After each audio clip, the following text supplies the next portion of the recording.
गुरुभ्यो नमः। हरि ओम।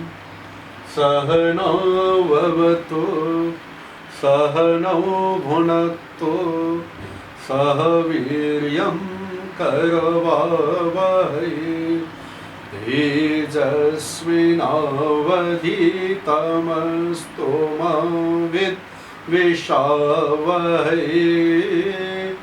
ओम शांति शांति शांति। हरि ओम।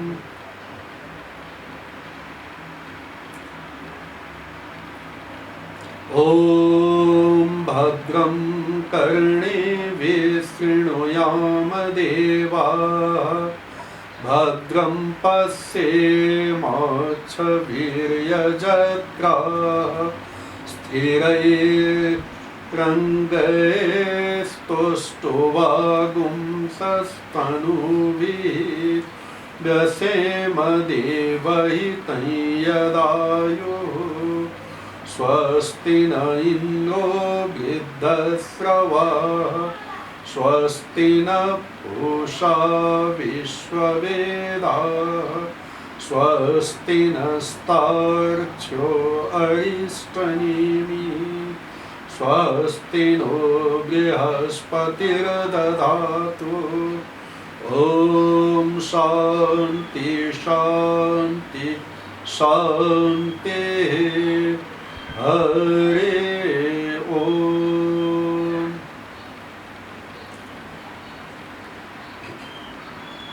ओम स्थापकाय च धर्मस्य सर्वधर्मस्वरूपिणी अवतारवरिष्ठाय रामकृष्णाय ते नमः।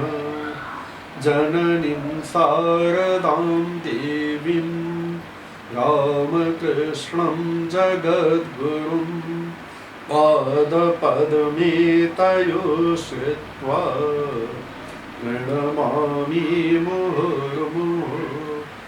नमस्ते यतिराजाय विवेकानन्दसूरये सच्चित् सुखस्वरूपाय स्वामिने तापहारिणे।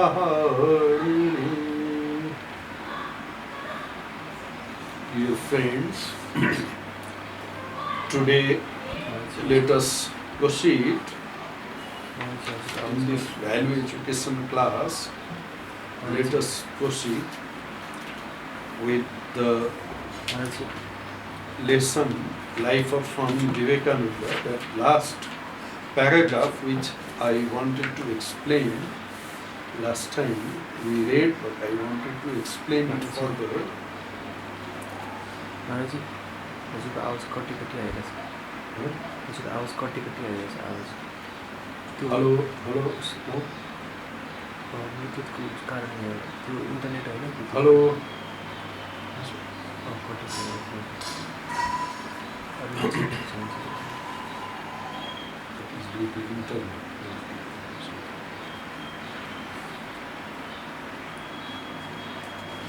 let us read something. When Narayan went to Sri Ramakrishna for the first time, Sri Ramakrishna behaved in a very peculiar way. He took Narayan to a different room and then he started telling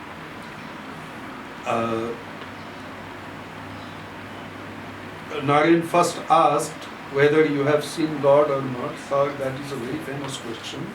Sir, you have seen God? Have you seen God? Then Sri Ramakrishna answers, yes, I have seen God more clearly than I am seeing you here. So my seeing God is more intense, more clear and more real. That we can understand if we compare what does Sri Ramakrishna mean by more clearly. Then I see you now that we can understand if we compare our own experience in the dream and in the waking state. Suppose what we see in dream, when we are in dream, we see it no doubt clearly. But when we wake up and when we see the world around us in a waking state, our experience of the world in the waking state is more real than our experience in the dream world, in a dream state. So when you wake up, you can really easily one can understand that this waking state is more real. It is, we say, this one is real and that one was just a dream. That is not the real thing. We consider this waking state as real because our experiencing the real world in the waking state, the world in the waking state is more intense. Similarly, Sri Ramakrishna's experiencing God is more intense than his experiencing the waking world also. So that is how Sri Ramakrishna says, I see God more intensely than I see you. Then Sri Ramakrishna says to Naren, I know you are one of the 7 rishis, and where have you been for so long? I have been waiting for you and so and so. And Naren does not understand. The Naren could not understand what Sri Ramakrishna actually meant by this, because Naren, he knew himself to be just a student, college-going student, and he didn't understand what Sri Ramakrishna meant by all these things. Then he again visited Sri Ramakrishna second time, and that time Sri Ramakrishna touched him, and Naren had a very strange experience, and in that strange experience, Naren found that the whole world is whirling round and round and everything is vanishing into nothingness. And finally, his own I consciousness, that I, that I, what we repeat, what we feel in our mind, that I consciousness, that our individuality, that was also about to vanish. That time Naren cries out because he thinks that he is going to die, and then he cries out, "Oh sir, what are you doing to me? I have my parents at home." Sri Ramakrishna then laughs at Naren, and then he touches his chest, and then he says, "All right, let it rest now, everything will come in time." And that touch, through that touch, Naren again comes to the normal plane of consciousness. Actually, Sri Ramakrishna wanted to give him the highest realization on that very day. Then again he visits third time. First visit, that was second visit, then third visit. What happens? A similar thing happened when Naren visited Sri Ramakrishna for the third time. He again lost consciousness at the touch of Sri Ramakrishna. He could not understand what had happened. He had a strong body and mind, but this saint could do with him whatever he liked by a mere touch. He could not explain how it happened. However, he understood that Sri Ramakrishna was no ordinary person. He came to have deep respect for him, though there were still many unanswered questions in his mind.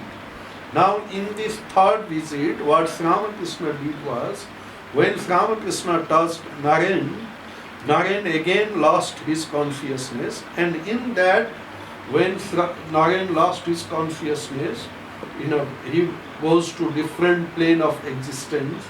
In that, Sri Ramakrishna asked Naren, subconscious mind, through subconscious mind or maybe through superconscious mind about his past, whether what Sri Ramakrishna had experienced about Naren, that is whether he was really that sage who from the Saptarshi Mandal, whether he was really that sage or not, and all these things he conforms to Sri Ramakrishna actually by asking Naren, going into the deep into the mind of that is mind of Naren, he actually conforms, Sri Ramakrishna actually conforms what he had already experienced about Naren, and he puts all these questions.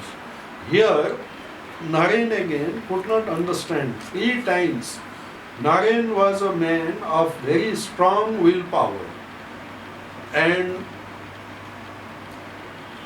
such mind could not be influenced by another person's mind.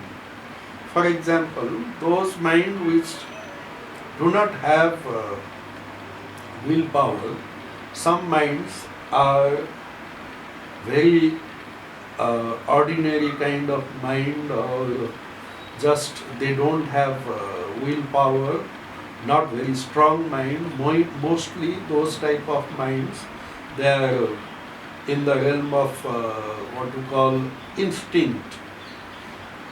Mostly their mind is in a semi waking state. They are not fully awakened. Their mind is mostly in the what is called, that is instinctive, absent-minded kind of state, and their mind goes on along with the instinct. They cannot, some people, they do not have control over their mind. Whatever their subconscious, it is mostly under the control of their subconscious mind, and very little willpower.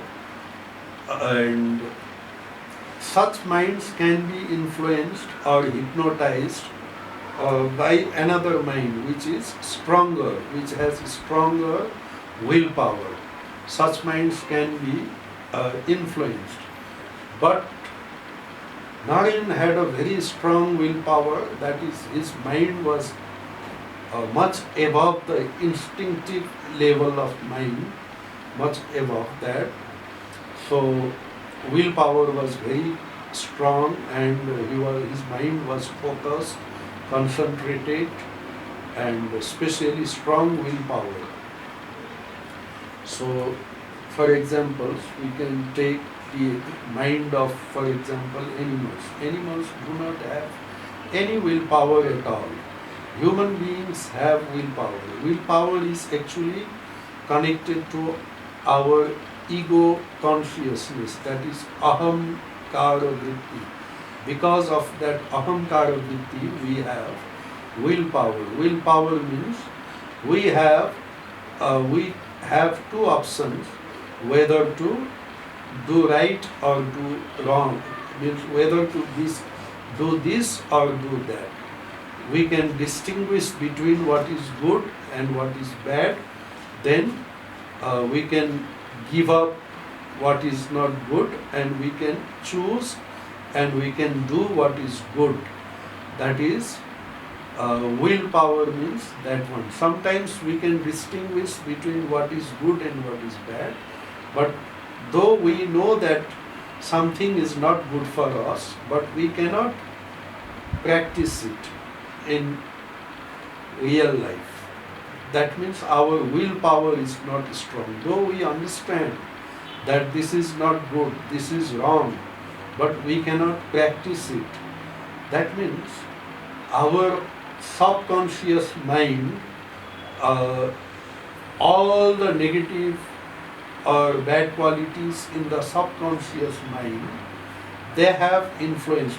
Not only bad qualities, let me correct myself, not only bad qualities, whatever we have in the subconscious mind, good or bad or whatever qualities, whatever emotion comes to our mind, we act according to our emotions.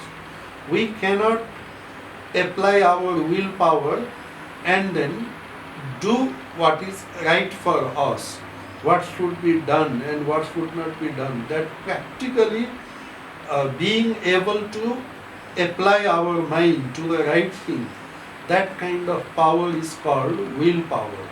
So human beings have this willpower, less or more. Animals do not have. Their life is completely instinctive. They totally depend on instinct. That instinct guide their lives. They cannot choose between right and they cannot first distinguish what is right and wrong, and then whatever instinctively comes to them, that one only they have to follow. But human beings, they have this power to choose between good and bad. They can distinguish, they can discriminate, they can analyze, and they will always have two options, good and bad, and they can choose and they can understand. But if our willpower is not strong, even if we know that this is wrong, this is not.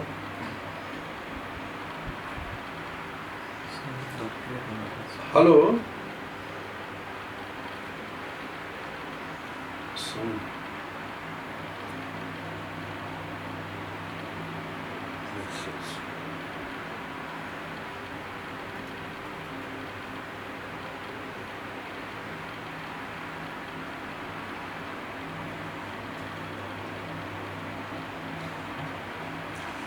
Even if I think now, is it clear? I have to shout a little more. So even if we know what is wrong and what is right, yet if our willpower is not strong, we cannot do what is right, because we are guided, we are forced by our instinct to do what we do not want to do actually. We know this is wrong, but our mind forces us to do that very thing which we understand it is not good for us. It should not be done, yet we do it. The very reason for that one is because we don't have willpower. But some people like Swamiji and some other people, they can discriminate between what is good and what is bad, and at the same time they can also do what is good, even if their mind negative tendencies that may pull them to other side, but yet they can control their mind and they can apply their willpower and do what is right for them. So that is called willpower. And Swamiji had very strong willpower. And those people who do not have good willpower, very strong willpower, is easily influenced not only by their instinct, but it is also very easily influenced by another person who has stronger willpower. So Swamiji thought, I have a very good willpower, very strong willpower, very strong mind, and such strong mind cannot be influenced by others' mind. It cannot be hypnotized. So Swamiji could not understand what it is, but this saint at will, he can do whatever, just like a soft clay that we can shape it into any fashion, we can shape it. Whatever way we like, we can shape it. We can give it any shape as we like. So similarly, Sri Ramakrishna also can do to his mind whatever he liked. So Swamiji, that time Naren, he tried to understand what this actually is. He understood it is not merely hypnotism, but it is something higher than that. So he tried to explain this phenomena. And he understood from that Sri Ramakrishna was not an ordinary person, and for that reason he also developed some deep respect for Sri Ramakrishna. But his questions were not answered fully. So Naren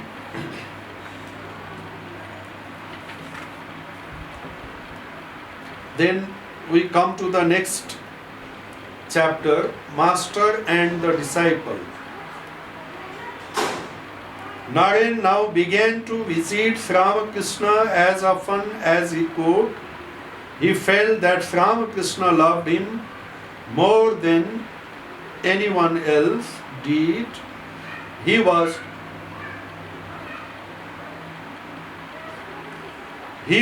always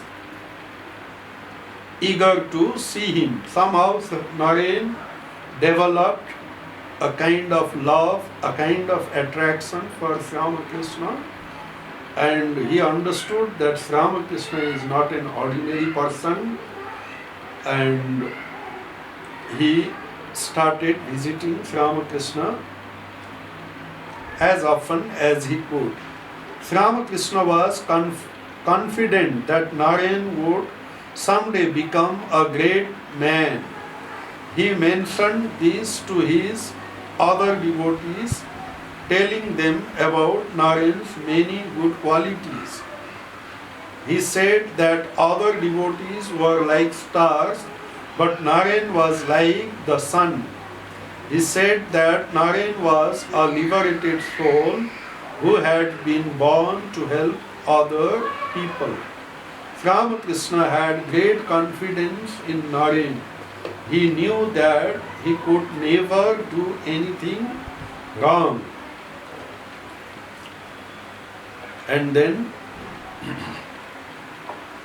Naren also felt deep love for Sri Ramakrishna. Although busy with his studies, he often went to Dakshineshwar. Sri Ramakrishna was delighted with Naren's songs and often went into Samadhi listening to them. Naren had an independent mind. He would not believe anything unless he could understand it for himself.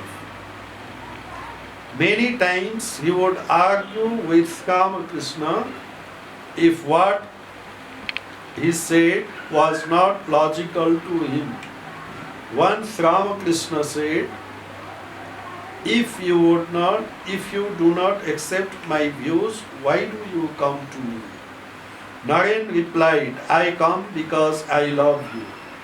But that does not mean that I will accept your words without thinking for myself.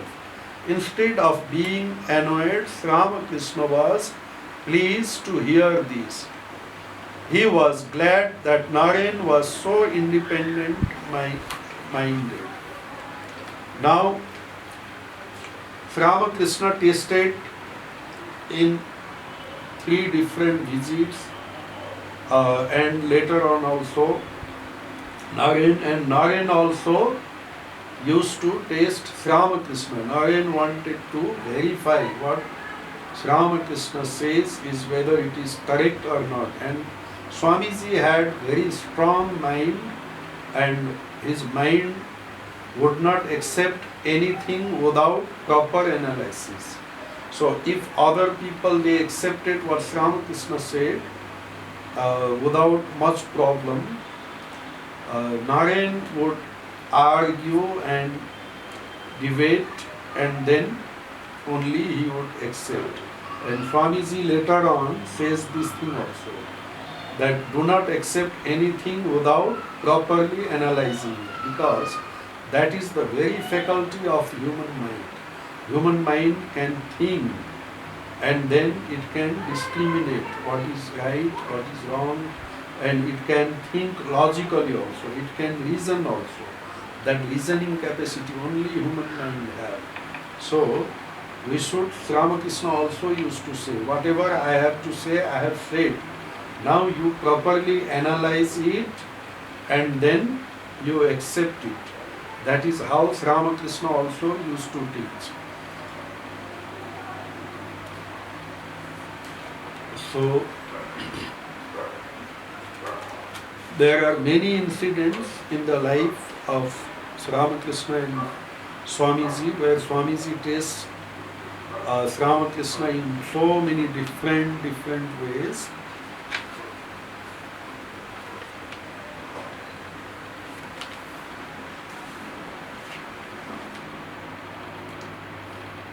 But that difference of opinion, generally what happens in our life, if our opinion differ, then our relationship also breaks many times. We cannot accept different opinion of people. So our relationship does not last much. Some people have different kind of opinion, we have different kind of opinion, and then that opinion tussle happens. But Sri Ramakrishna used to say that all opinions are true from different point of view. As many paths, so many faiths. So Swamiji also, that difference of opinion did not influence their relationship, their love between Swamiji and Sri Ramakrishna, or Sri Ramakrishna and other disciples. But mostly what happens is, when we find that some people do not accept our opinion, we cannot adjust with people.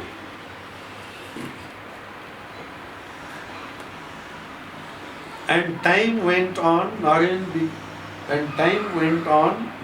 became more and more devoted to Sri Ramakrishna, who gave him various instructions which he followed. Sri Ramakrishna taught him how to meditate, and he came more and more and he became more and more interested in meditation and other spiritual practices. But Naren had to pass through a time of great trouble. Early in 1884, his father died. Naren was the eldest son, and so he became the head of the family. His father had never saved any money, and Naren found it difficult even to get enough food for the family to eat. He often went without food so that his family might have more. He began to look for a job. Without any success, later he worked in a lawyer's office as a school teacher and at other such jobs.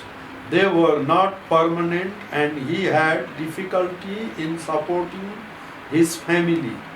In spite of these difficulties,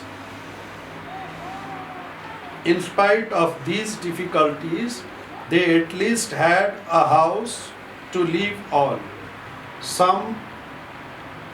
But some dispute arose over this also. Some of his relatives chose this time to claim a large part of the house as theirs.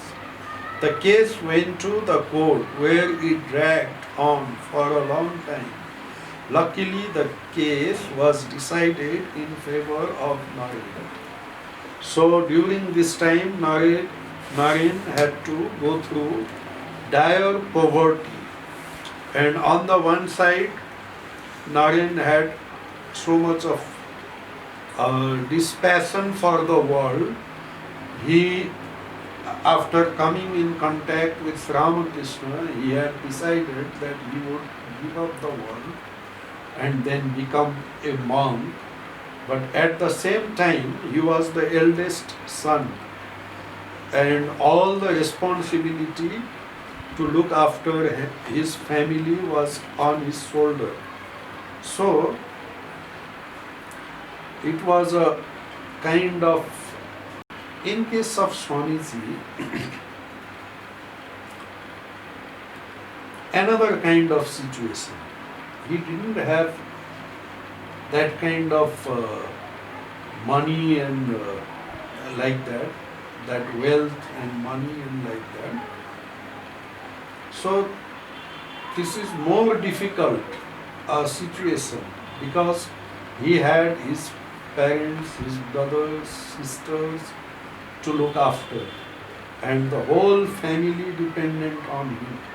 Under such situation, to give up home and heart, to give up everything, and then to become a monk is also very, very difficult situation, because if you have your sufficient for your family to survive, then you can become a monk without any tension for your family members. But when there is not sufficient wealth or sufficient things for survival, and if you are the eldest son or the one upon whom the whole family depends, from there to go and become a monk is very, very difficult task.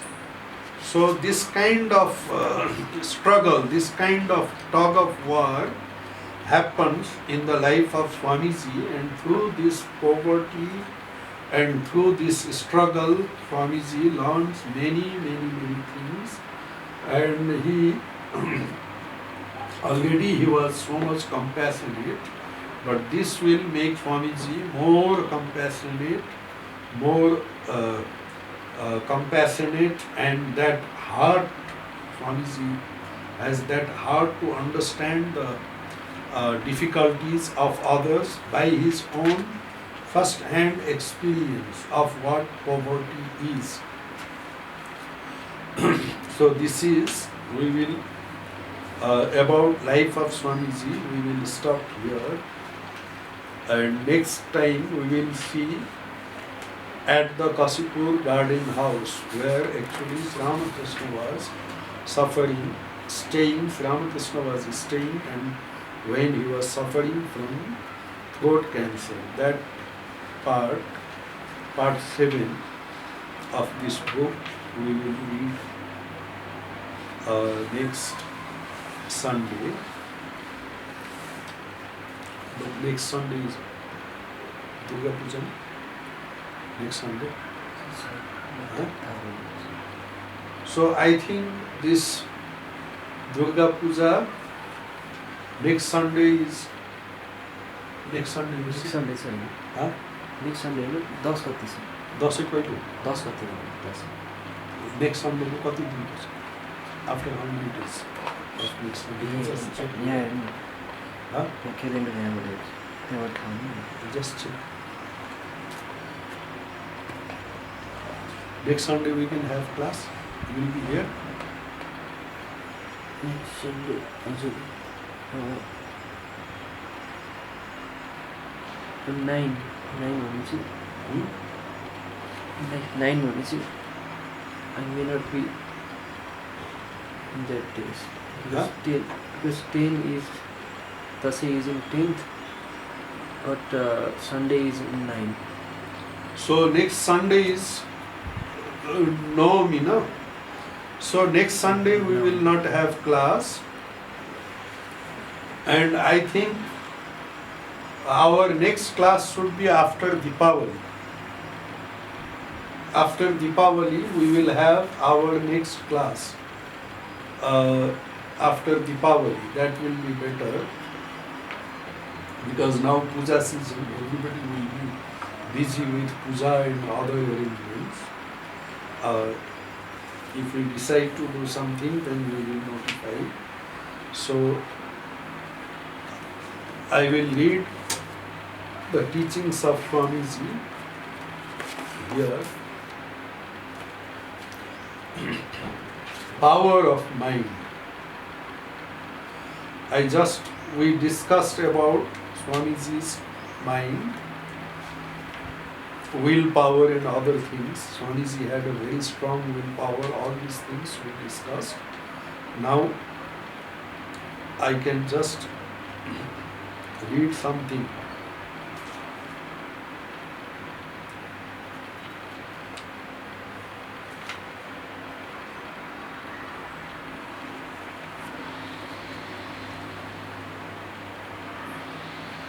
Swamiji says, the main difference between men and the animals is the difference in their power of concentration.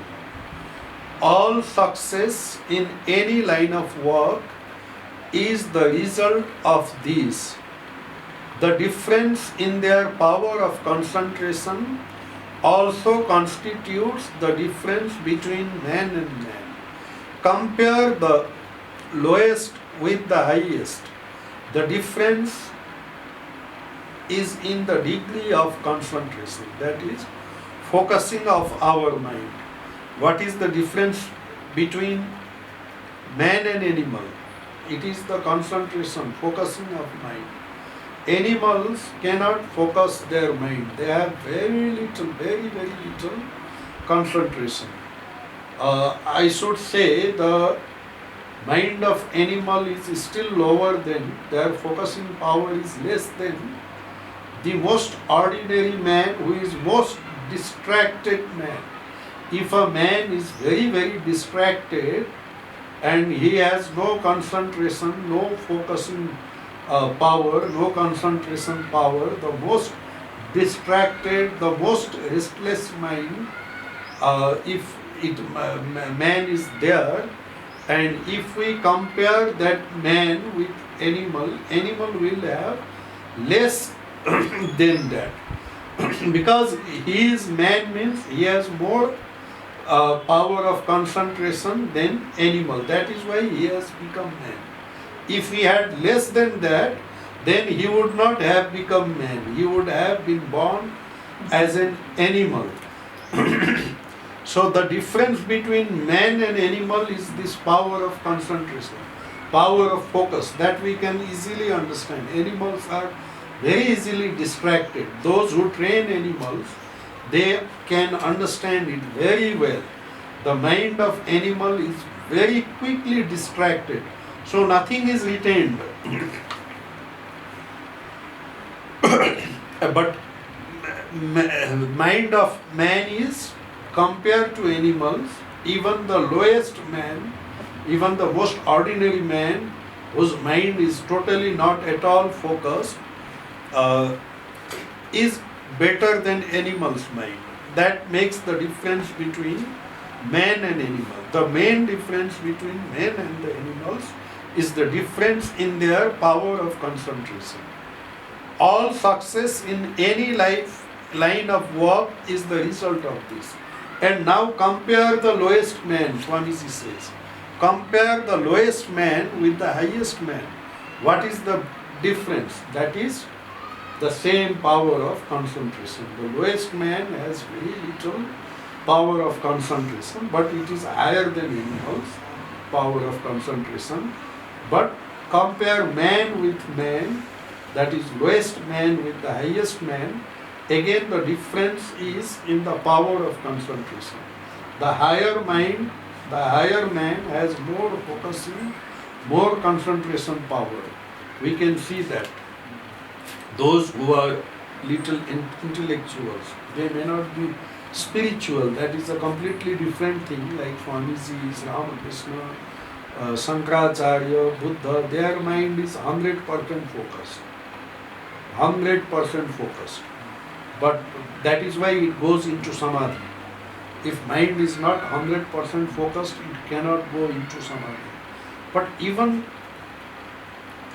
let us not talk about spiritual, but even if we talk about the intellectual persons, those who are intellectual, those who are in a intellectual level, for example, those who are good students, we can say, and those students who cannot do well in the exam or do well in their studies, or those who they lag behind. So those students compared to the brilliant students, what is the difference? It is the concentration of mind. Those who have better concentration become better students, and they can also concentrate more and perform better in the exam. And another thing, our memory also depends on our focus of mind. If mind is more focused, then people ask how to improve our memory power. It is if we develop concentration, if we can focus on one thing when we are studying something, if we can put our whole mind into it, then our mind will retain those things. It becomes imprinted, it will go and remain in the chitta, our memory, seed of memory. So memory is actually directly proportional, we can say, to our concentration of mind. If we are more concentrated, then memory also will be better. If our concentration power is less, then our memory also will not be good.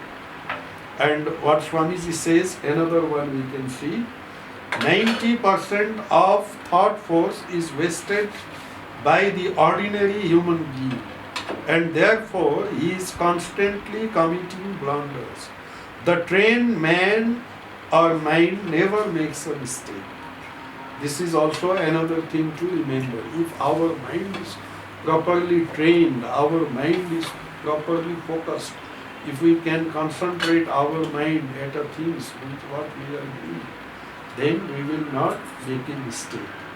So here we shall stop today, and we will meet after Deepavali.